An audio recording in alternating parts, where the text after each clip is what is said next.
Ahojte, moje meno je Alexandra a bola som na výmennom pobyte v anglickom meste Brighton. Bývala som tam v hostovskej rodine ešte s jednou spolubývajúcou, ktorá bola zo Španielska a navštevovala som školu Cardinal Newman College. Na pobyte som bola jeden školský rok, takže od začiatku septembra až po cca stred júna, keď skončili A-levels.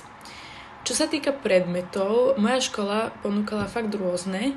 Mohli ste si vybrať od fotografie až po tanec, až po psychológiu. A ja som študovala biznis, matematiku a environmentalistiku. Týmto spôsobom by som sa chcela poďakovať Jane Shepard z agentúry Jana's English, ktorá mi sprostredkovala tento pobyt.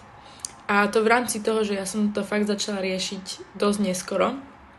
Takže ďakujem vám, že ste mi umožnili mať tento krásny a nezabudnutelný zážitok.